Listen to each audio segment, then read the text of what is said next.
Everybody's talking about the quarterbacks. Everybody's talking about the calls. Everybody's talking about who choked. I'm not. I'm talking about the guys you didn't draft to your fantasy team in August, but decided playoff games in January. Welcome to Snap Judgments. Quick reads, hard truths. I'm Randy Lutz, and tonight we're starting with the games everybody watched and ending with the players most people missed. But first, a little segment of my program I like to call Coffee Corner. I was planning on an espresso night, but sometimes you just got to stick with old reliable. I went with a Green Mountain Vermont blend, medium roast, so I can have a cup right about now and not be up all night. Good stuff. Now, here's my snap judgment. Playoff games aren't decided by stars. They're decided by guys whose names you don't know, doing the little things. Who makes the key block when the game gets close? Who sticks to the game plan and earns opportunities because of it? Who adjusts when the plan stops working? Stars make highlights and sell tickets. The little things, they're responsible for wins. And moving on to the board, let's talk about what actually swung these games. Not the headlines, the moments. Third downs, red zone plays, fourth quarter stops, that one drive that didn't break, or the one play that kicked it off. I'd like to move specifically to a Patriots example here. Let's start with a Patriots rookie wide receiver. And no, I don't mean undrafted rookie Efton Chisholm's first postseason catch for 20 yards, which was impressive, did catch my eye, and I loved every second of it. Efton Chisholm being the fan favorite that he's become here in New England. No, the guy I'm talking about is Kyle Williams. Now, this play comes about 5 minutes left in the first quarter, right after a disastrous interception, deep in the Patriots' own territory. The defense holds the Chargers' offense, does not allow a touchdown, actually forces a fourth down turnover on downs there. And Drake May comes up to the line, draws the defense in, and dumps it to Ramondre Stevenson. Now, Kyle Williams, rookie wide receiver, you don't expect a lot of, situational awareness out of these guys sometimes, but he bucks that trend real fast, turns around, instantly throws a block of the safety, and helps spring Ramondre for what becomes a 48-yard gain. That kickstarts a 93-yard scoring drive. Now, that block, that's not in the box score. That's playing for your teammate. To me, that showed how bought in this team is to the culture Vrabel has preached since day one. Now, I'd like to move over to Chicago. This is a draft class that I love from the moment it happened last April, okay? At least two of these guys, three of these guys, really all three of these guys were guys I was talking about in the pre-draft process on a regular basis, okay? First of all, we've got left tackle Ozzie Trapillo. It's a third-round local kid picked in the third round out of Boston College. I really wanted the Patriots to grab him. I thought he'd make an ideal swing tackle. He ended up going to Chicago early in that third round. Since then, he's had 6 straight starts, 490 total snaps. He's only allowed 2 sacks and 15 pressures. Now, that's not perfect, right? He's not in contention for an all-pro team or even the Pro Bowl. But for a guy many thought couldn't start in the NFL, that's good football.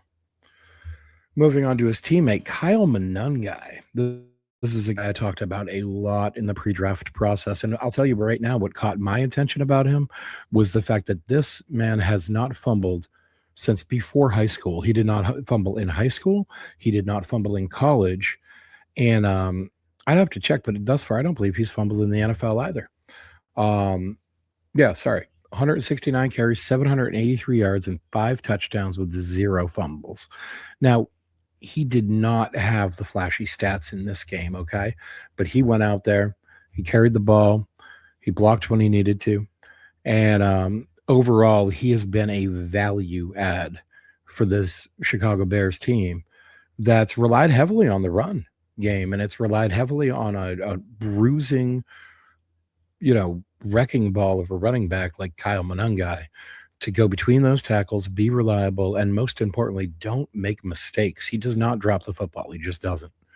Um, so moving right along, we're going to head to the first round of last year's draft, the 10th overall pick, where they selected Colston Loveland out of Michigan, a tight end. Throughout the season, he had, in this past game, he had 8 catches on 15 targets for 137 yards.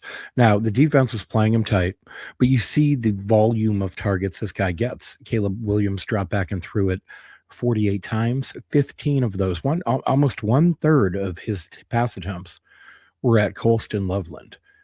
That is building an incredible relationship with a young quarterback and a young tight end that are going to grow together for years to come.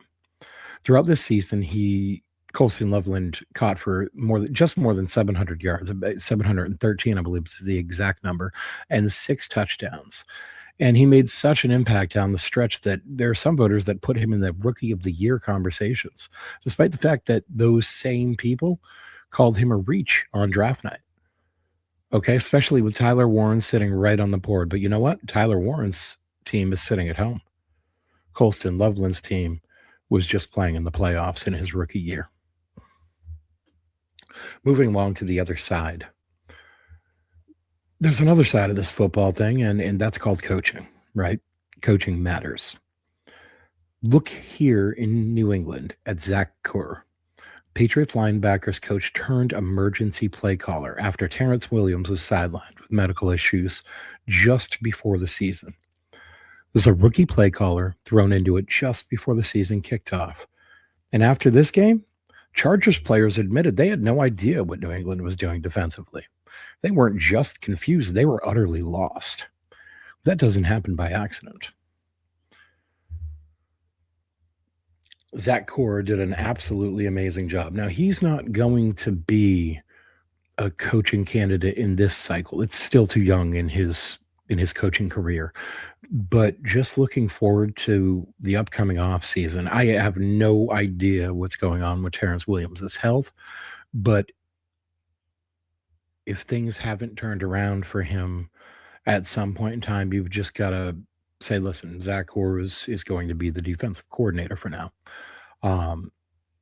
If that happens, I think that we have a good chance of holding on to Kerr as the defensive coordinator for, potentially another season or two before he really starts to draw serious head coaching interest.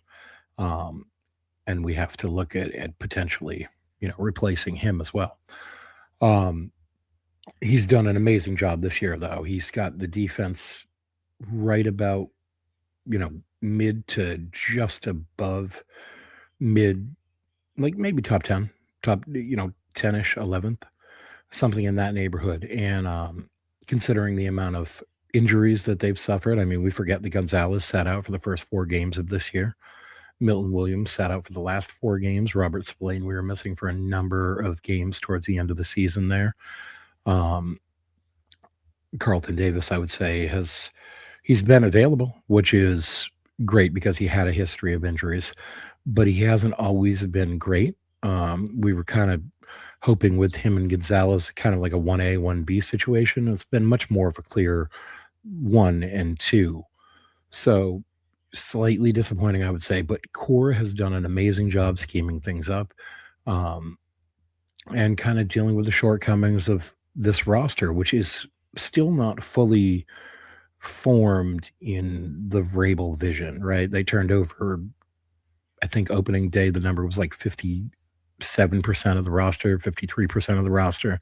It was just over 50% of the roster had been turned over since last season.